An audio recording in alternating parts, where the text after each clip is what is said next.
Fala galera, vamos continuar nossos estudos sobre o processo de urbanização.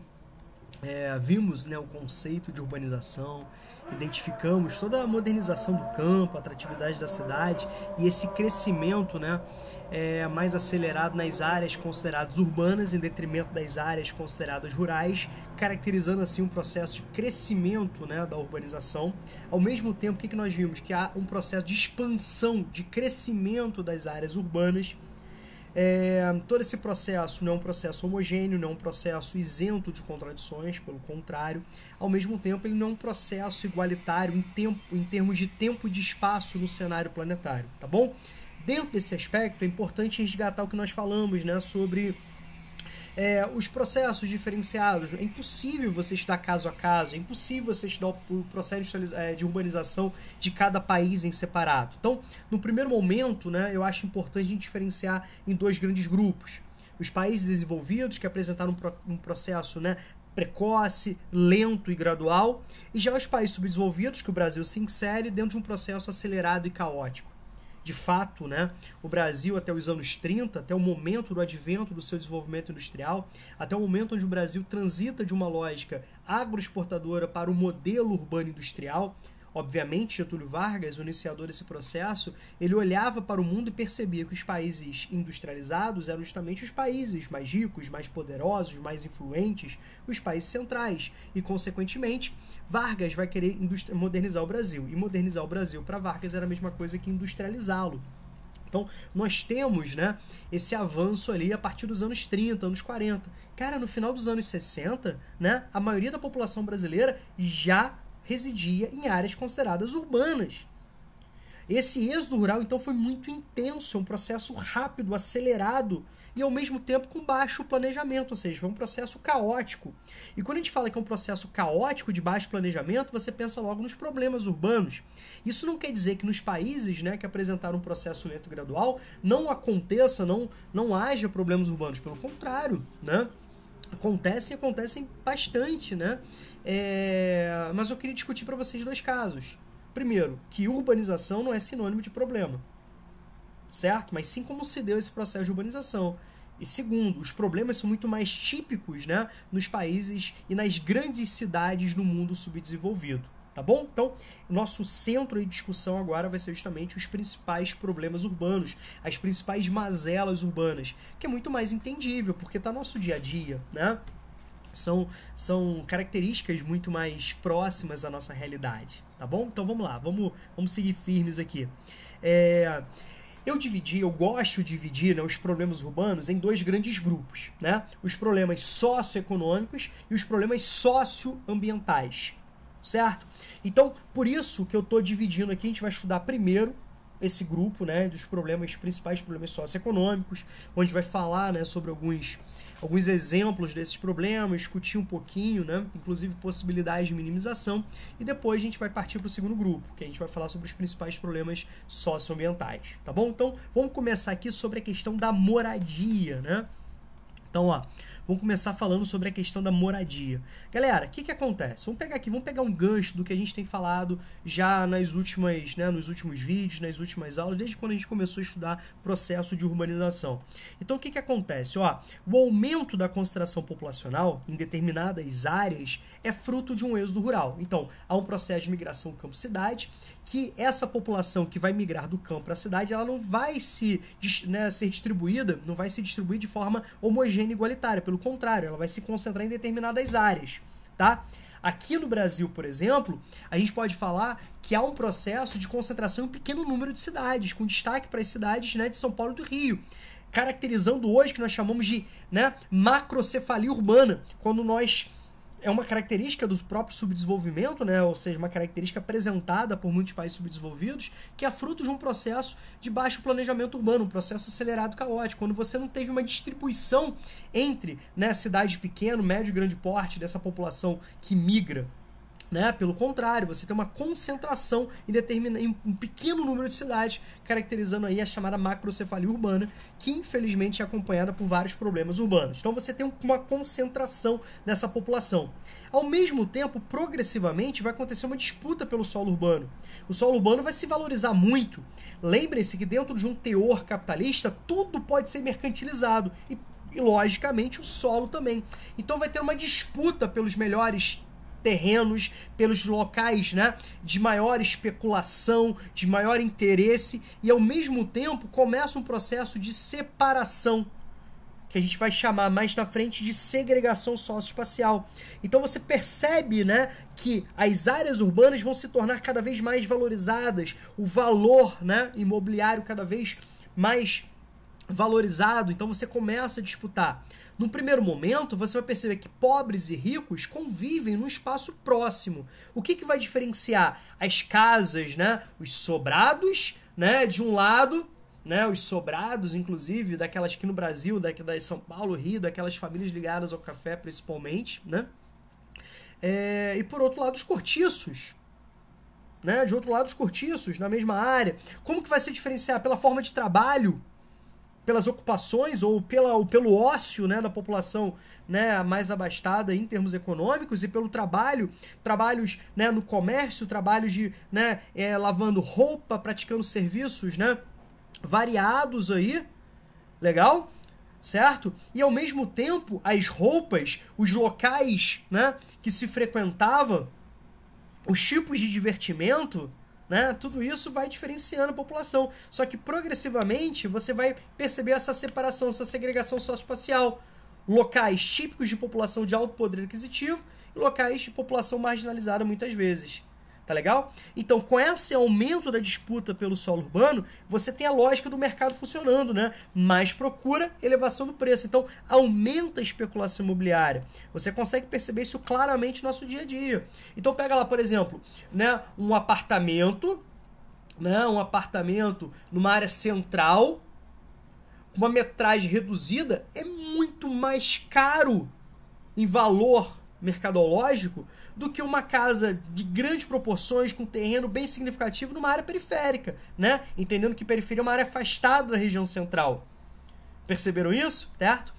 Um dos exemplos desse processo de disputa pelo solo urbano é justamente o processo de verticalização, construção de prédios, por exemplo, para aproveitar melhor o solo urbano, que é extremamente disputado, extremamente valioso.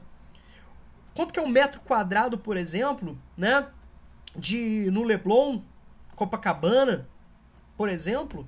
Quanto que é um metro quadrado nessas áreas? Quanto que é um metro quadrado, por exemplo, em municípios, né, em bairros mais periféricos do município do Rio de Janeiro, né, em outros municípios mais periféricos? Então você começa a perceber que a população pobre vai ter que se deslocar. Aí você pensa, Rômulo, mas espera aí, vamos entender esse processo. Mas para que isso aconteça, a gente precisa, né, que o poder público seja negligente, não é? Obviamente, né? Então, somando esse processo, mais políticas públicas negligentes, excludentes, que vão atender os interesses do capital, os interesses capitalistas, os interesses dos grandes empresários, a gente tem todo esse processo, né, que vai gerar uma intensificação dos problemas, né, de moradia. Tá bom? Então você já começa a perceber a exclusão social. A exclusão você consegue claramente perceber quando você olha pela infraestrutura urbana. Quando você olha, né, para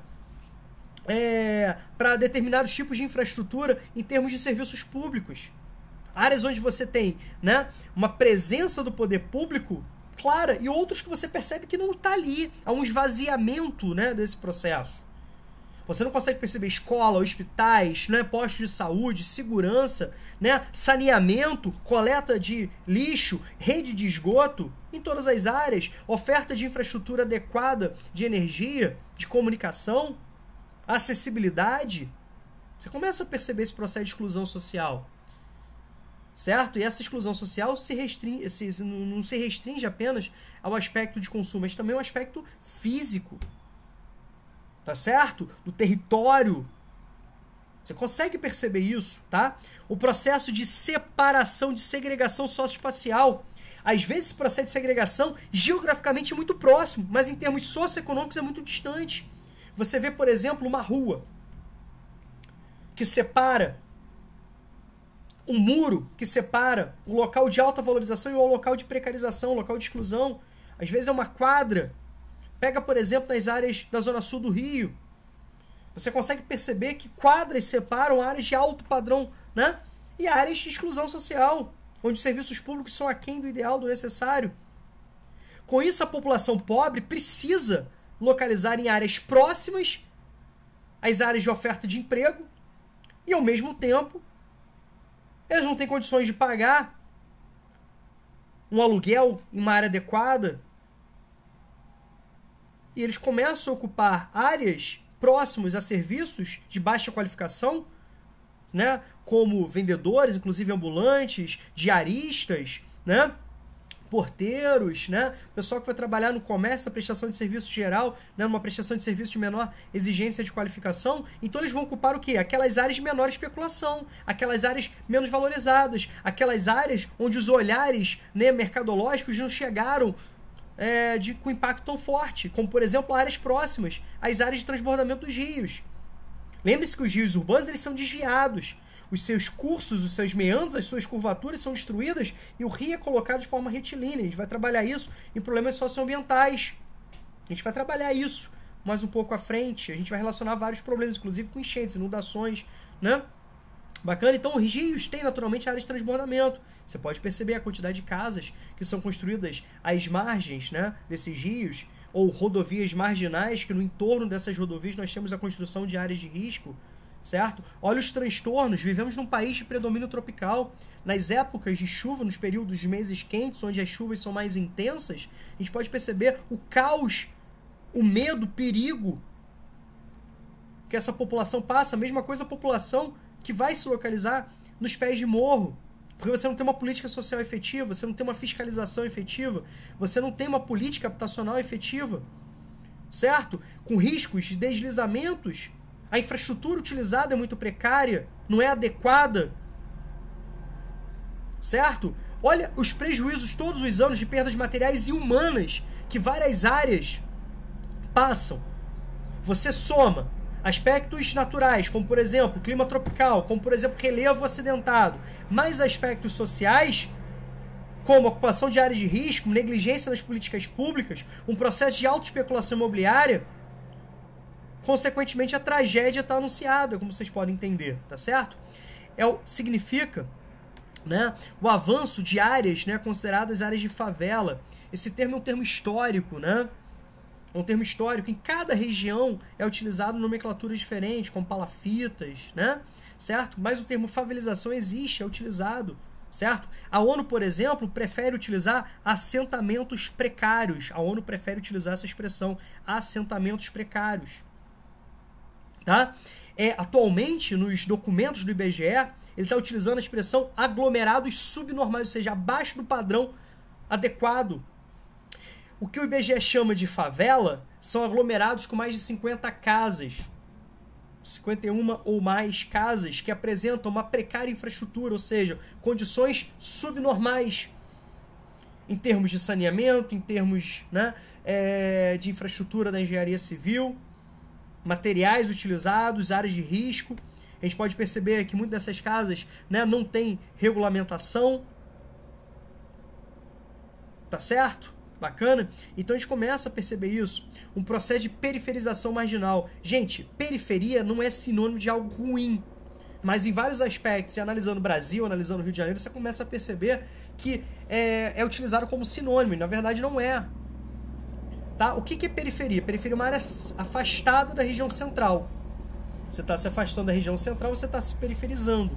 Lembrem-se que cidade pode ser entendida através de alguns aspectos. Eu quero que você, em várias partes do mundo, né? Mas eu quero que você entenda cidade aqui como a região central de um município. Geralmente o primeiro distrito. É onde se localiza, né? É onde se localiza, tá... Como vocês podem perceber, um helicóptero, né, passando aqui perto, né? Mas vamos lá, coisa que acontece. Vamos se divertir aí com essa situação. Daqui a pouco passa. Então, como eu estava falando, cidade, eu quero que você entenda como área central de município, onde você tem o centro da administração pública, a prefeitura, onde você tem órgãos relacionados ao legislativo, como a Câmara Municipal, mas a prefeitura está ali no centro, as suas secretarias principais estão ali no centro, onde você tem o Distrito Central de Negócios, ou seja, se concentra o comércio, se concentra bancos, atividades financeiras, né? Prestação de serviços como médicos, dentistas, né? Profissionais da saúde ali, né? Técnicos, né? De serviços variados ali. Tá certo? Então isso que eu quero que você entenda a cidade. Então o processo de periferização é um processo de afastamento. O problema é que você vai... É um processo de periferização que vai marginalizar a população. Ou seja, cada vez mais a população pobre vai ser afastada para as áreas mais distantes, onde a oferta de serviços públicos é mais negligente. Certo? Porque a população não consegue pagar o preço do aluguel, a população é excluída. A população não consegue mais morar ali e cada vez mais você tem um processo de periferização. A gente vai relacionar isso a problemas no caos do trânsito. Cada vez mais a população tem que morar em bairros mais afastados, em municípios, né, mais distantes em muitos casos, e ao mesmo tempo ela tem que se deslocar todos os dias num processo de migração pendular, pegando às vezes mais de uma condução, ônibus, metrô, trem, para chegar no local do trabalho, que muitas vezes o trabalho está concentrado, a maior oferta de trabalho, como aqueles que eu citei para vocês de menor qualificação, está concentrada na região central. Então as pessoas têm que se deslocar durante horas, sair de madrugada de casa para chegar 7, 8 horas no serviço e depois suportar mais tantas horas para chegar em casa. Estudantes também fazem isso, porque é uma concentração de escolas, de universidades, de institutos técnicos nas regiões centrais. Ao mesmo tempo, há um deslocamento também, né, relacionado à busca de oferta de serviços como saúde, né, como além de saúde, como saúde, né? Por exemplo, com hospitais, laboratórios, você precisa deslocar. A medicina de família é pouquíssimo difundida no Brasil, aquele atendimento, né, primário tão importante, que poderia inclusive desafogar os hospitais. Tá certo? Então você começa a perceber. Obviamente que esse dinamismo, né, vai envolver regiões conurbadas. A gente já está entrando no processo, né, de conceitos urbanos. O que é conurbação, Rômulo? É um processo de expansão horizontal da mancha urbana, que progressivamente concreto, o asfalto vai se expandindo. Então você tem a integração entre regiões urbanas. Você olha de uma visão aérea, você vê uma grande mancha urbana. Você não consegue definir os limites funcionais, político-administrativos, melhor dizendo, né, entre um município e outro, criando uma grande conexão entre municípios com a sua metrópole. A cidade mais importante, a região mais importante, que polariza, que atrai, que influencia, que controla, que domina, né? Que está em outro patamar dentro da hierarquia urbana. Então você percebe que os deslocamentos maiores são justamente dos municípios mais periféricos para os municípios mais centrais. Você consegue perceber isso? Tá legal? Então, espero que você tenha entendido essas análises. No próximo vídeo eu vou fazer uma análise de imagens, de mapas, né, para vocês, pra gente discutir um pouco, pra gente aprofundar esse entendimento, pra gente ter um pouco mais de clareza, tá certo? Obviamente, né, não são esses únicos tópicos relacionados aos problemas de moradia, obviamente não, tá bom? Mas esses aqui são os principais, esses que eu preciso que você entenda, tá bom? Aqui, por hora, grande abraço pra vocês, tá? Até daqui a pouco.